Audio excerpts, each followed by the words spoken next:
Bonjour à tous et bienvenue dans le Louis Soccer Show. Avec un peu de retard, je m'en excuse et c'est pas du tout de la faute de mon invité qui est là pour gentiment me seconder dans cet épisode. Mais on va donc parler du match entre l'OL et le FC Metz. Défaite 3-0, défaite sévère, certainement la défaite un peu la plus marquante de cette journée. Et on va en parler avec le meilleur des consultants, le plus assidu des assidus, moi-même et Noé.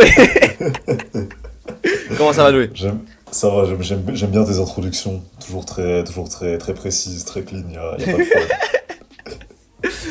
Noé, avant de lancer le générique, on va se mettre un peu dans le bain. Et tu vois, pour donner un peu de l'eau à la bouche aux abonnés, tu vas me donner ta petite note du match et la note du FC Metz pour toi.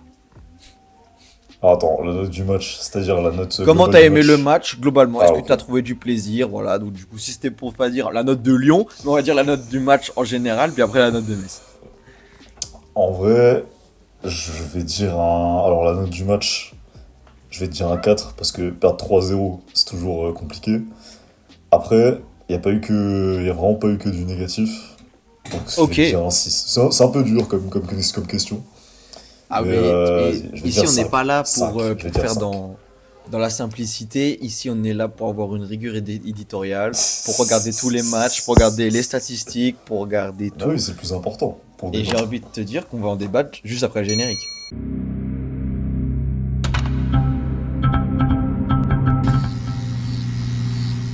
Noé, nous étions le FC Metz au Parc OL pour affronter Lyon qui sortait d'un match à Lens gagné 1-0, qui sortait d'une journée où tu l'as mis en top équipe.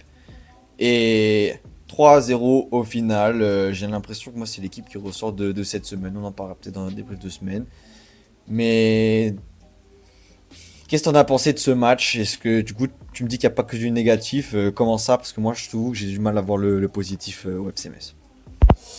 Alors, déjà, faut savoir qu'on a affronté une belle équipe de Lyon. Donc une équipe de Lyon qui est, franchement, qui m'a étonné. Je m'étonnais pas à les voir à ce niveau-là après toutes les galères qu'ils ont eues là cet été. C'est une équipe bah, elle a joué son match, hein, elle a vraiment joué sa prestation. Après, du côté de Metz, il n'y a pas eu que du négatif. Pourquoi? Parce que, contrairement à ce qu'on a pu voir les autres années où ça balançait devant, ça voulait pas jouer, ça refusait le jeu. Là, il y a eu quand même des belles séquences de jeu. Alors, c'était pas le Barça, mais je trouvais il y avait des efforts faits dans la construction. On a vu pas mal de fois de balles ressorties par là vers l'arrière. Quand Fischer notamment avait le ballon, ça cherchait à jouer dans les pieds, ça cherchait à ressortir propre sans trop balancer. Donc franchement, si on joue comme ça face à d'autres équipes, il y a moyen qu'on prenne du plaisir cette année. Après, bah, on joue Lyon. Lyon, ils ont franchement une très très bonne équipe. Ils ont fait des très bons recrutements. Ils ont gardé des bons joueurs aussi.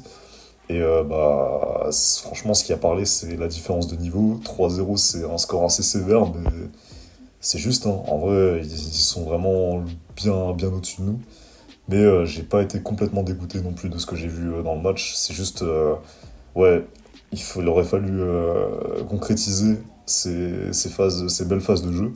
Je sais qu'à un moment donné, il y a Gauthier sur le côté, je sais pas si t'as l'action, Oui, je l'ai. où il y a un 1-2 qui est fait avec, je sais peut-être si t'as Jvili, peut-être je me trompe, et Gauthier qui arrive sur le côté, qui essaie de centrer pour Majo, mais c'est Niakate qui la reprend. Donc ouais, vraiment le bémol, je dirais, c'est offensivement terminer les actions et défensivement être plus solide aussi. Et pour ça, il y aura le mercato. Mais je te retourne la question, du coup, qu'est-ce que tu as pensé de ce match? Moi, je te retourne une question que j'avais déjà en tête. Donc, moi, dans ma tête, j'étais déjà en train de la poser. Donc, Ok, voilà. C'est vas-y. pas- Vas-y, dis-moi tout.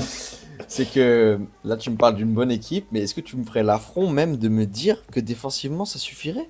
Défensivement, tu me parles de ressortie de balle et tu me dis que tu as été assez visionnaire pour me dire que tu vois du potentiel. Ça veut dire que toi, ce côté gauche, t'as plu. Ce côté gauche messin. Oui, oui, oui. Non, mais alors, j'ai aimé l'intention. D'accord. Alors déjà, parce que on sait très bien que le FC Metz, des fois en Ligue 1, l'intention, il n'y avait pas d'intention, c'était juste ça, balancer devant. ça allait chercher, c'est-à-dire on prenait zéro plaisir. Là, j'ai bien aimé l'intention, le fait de vouloir ressortir, c'était un peu plus plaisant que d'habitude. Et après, ce qui manque clairement, c'est des recrues. Ouais. Parce que c'est beaucoup trop faible, encore beaucoup trop faible défensivement, je trouve. Là, on a dû bricoler. Et c'était Mboula Qui était à gauche, ouais. qui était à gauche. D'ailleurs, oui, le mignon qui a tenté un truc avec lui qui était plutôt partisan de la défense à 3 là, qui a tenté une défense à 4. Il manque des recrues. Latéral gauche, Mboula, bon, sur le papier, je me serais dit bizarre. Mais franchement, il fait son match. Kwao aussi, j'ai l'impression qu'il est dans une bonne dynamique en ce début de Aquao, saison. c'est vrai que j'aime bien. Enfin, on a toujours été assez content, je trouve, dans l'investissement. Ça, il n'y a jamais eu rien à redire. Mais ouais, j'aime beaucoup. Enfin, j'aime de plus en plus. Maintenant qu'on peut plus compter sur Van Karkov qui est parti à Charleroi. Moi, je suis totalement partisan pour ce Franck. Et de toute façon, on peut pas faire sans. On peut pas faire Non, autrement. on peut pas. On peut pas, mais c'est vrai que là, déjà le match contre Strasbourg, je l'avais trouvé intéressant. Il avait fait sa percée là avant de faire le tir dans les tribunes. Mais là aussi, pareil, j'ai trouvé qu'il y avait de l'intention, il y avait l'intention de jouer vers l'avant, d'aller chercher devant les partenaires. Donc, ouais, franchement, j'aime bien le début de saison de Kofi Koa pour l'instant. Noé, tu me parlais de l'animation, tu me parlais de l'attention. Au niveau des statistiques, ça se reflète un peu. Ça se reflète en tout cas beaucoup plus que face à Strasbourg. 13 tirs pour Lyon, 11 tirs pour nous, 8 cadrés. C'est là que tu vois la différence que tu as dit depuis le début du podcast. 2 tirs cadrés pour nous. Donc l'animation offensive, ça faisait partie de tes points faibles dans la finition des actions. On est d'accord qu'on reste toujours sur le fait que Brian Maggio tout seul, c'est léger, même si on voit le potentiel. T'as fini ta phrase ou...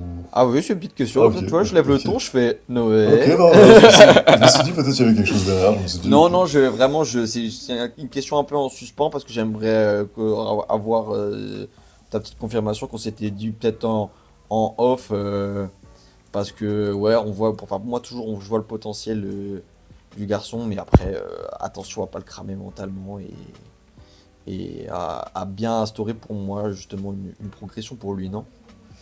Ah, pareil, après, le problème c'est que, voilà, on va encore parler du mercato, mais actuellement, c'est notre meilleure solution offensive. Ah bah oui. C'est-à-dire que non, même Idrissa Gueye, on envoie loin en première ligue, etc., il n'a pas le même rendement. Bon, après, il a joué beaucoup de moins de minutes. Je suis peut-être un peu dur avec lui, mais Majo, au moins, même si techniquement, ça reste un peu faible, mais après, c'est pas ce qu'on lui demande. En vrai, il tient son poste, il est là, il est devant. Je dirais il est sur les ballons, il est combatif. Physiquement, il a rien à envier à des mecs de, de 5-10 ans de plus physiquement. Donc, ouais, gros potentiel, mais comme tu as dit, ça fait un peu léger. Peut-être qu'il nous faudrait plus un buteur d'expérience. Et en parlant d'expérience, du coup, je faisais juste une petite aparté parce que, en plus, voilà, si on a un Bernard Surin qui nous écoute par hasard, qui laisse traîner une petite oreille, On sait euh, jamais. Michel Mboula qui sort sur blessure, ça commence à faire beaucoup là, non? Voilà, il faudrait quand même Euh, recruter dans ce secteur. Et je vais pas te demander de t'exprimer sur Mboula parce qu'on l'a déjà un peu fait, mais tu émettais quelques doutes sur Jean-Philippe Bamin. ah, Et ça, moi, je voulais en parler. bah voilà, j'aimerais que Je tu me voulais en fasses ton parler. petit édito, ta petite excuse, ta petite lettre d'excuse concernant, ou ça se trouve, peut-être pas, mais j'ai l'impression que tu veux en parler dans ce sens. Oui, je voulais en parler. D'ailleurs, tu fais très très bien de le dire parce que je sais que j'avais mis des doutes sur Obama. Franchement, pour l'instant, en vrai, c'est un des meilleurs joueurs de Metz depuis le début de saison, en vrai. Oui, Même si bon, c'est vrai on critique un peu la défense et tout ça, mais franchement, pour l'instant, il tient son poste sérieux, sans boulette. On voit que c'est quelqu'un qui a joué.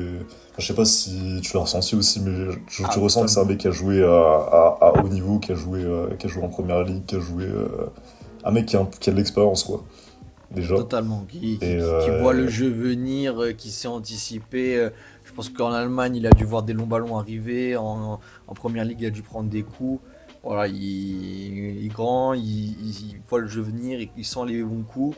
Et en plus, plutôt à l'aise techniquement.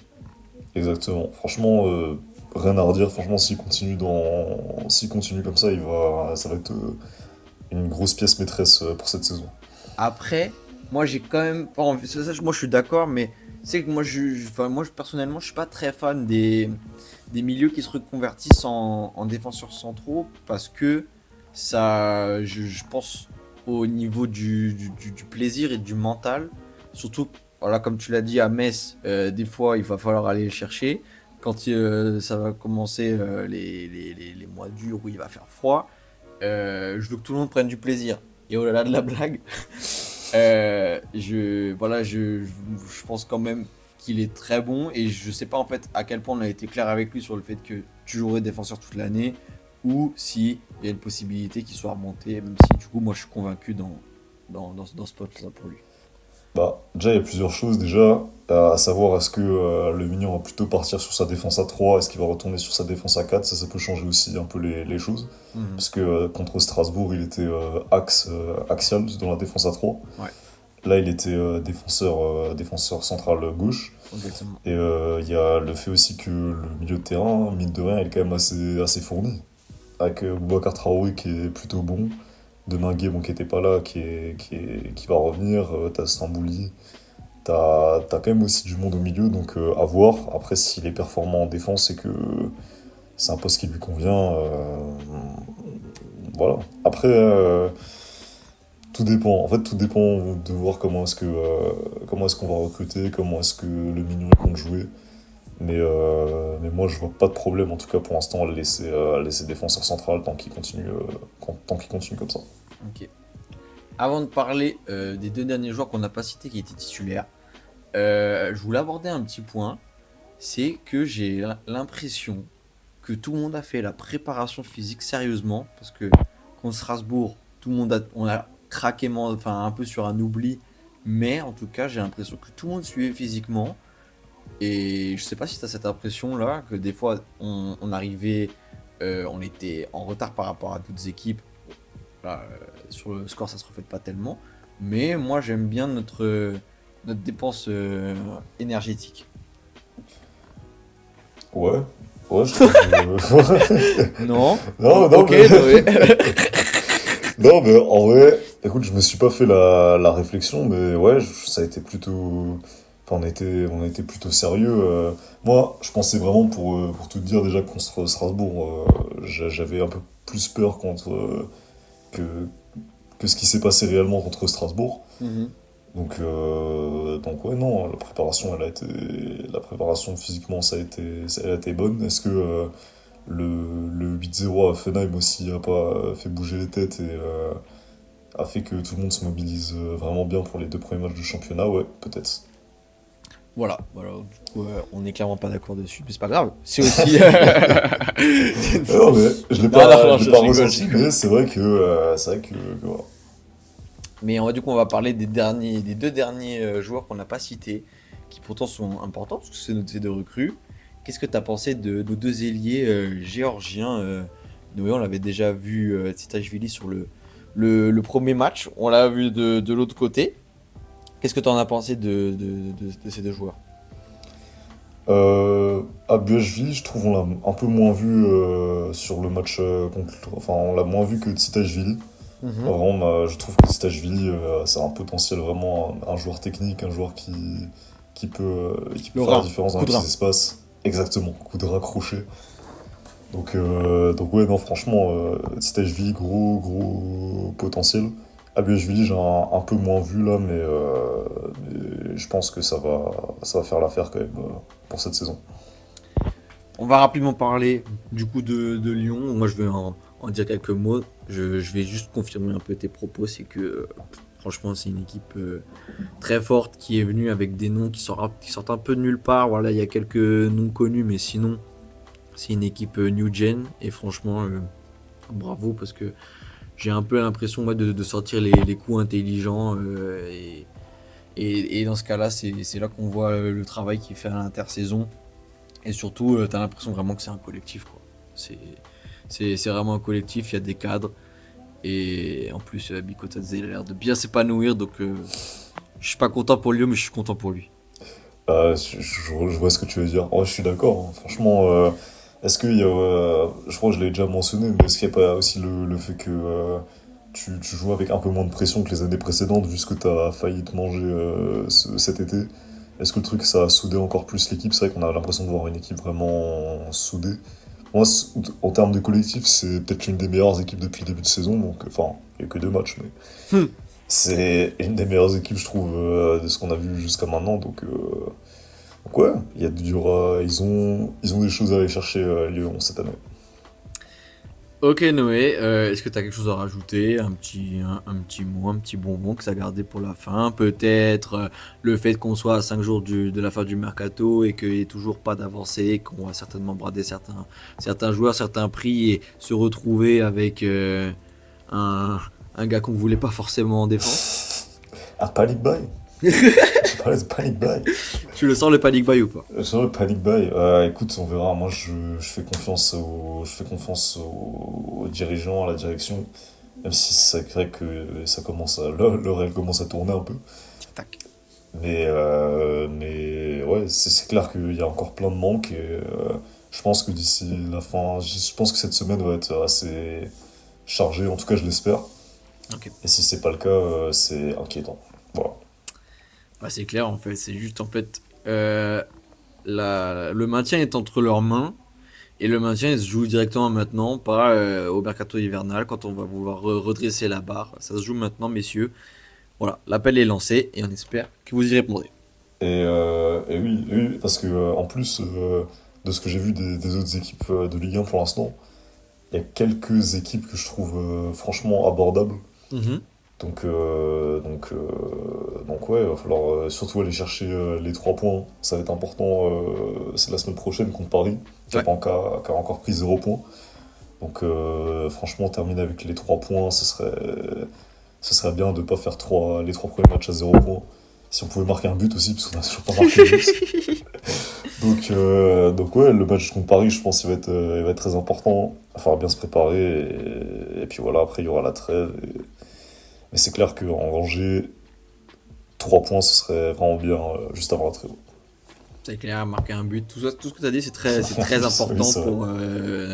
Voilà, on en rigole, mais c'est vrai que dans les têtes, là, courir, on peut se dire, allez, les 2 premiers matchs, on s'est loupé contre le premier, le deuxième, c'est un peu un sens unique, mais là, il va falloir vraiment y aller pour les physionomies que tu as dit et l'abordabilité de Paris pour l'instant.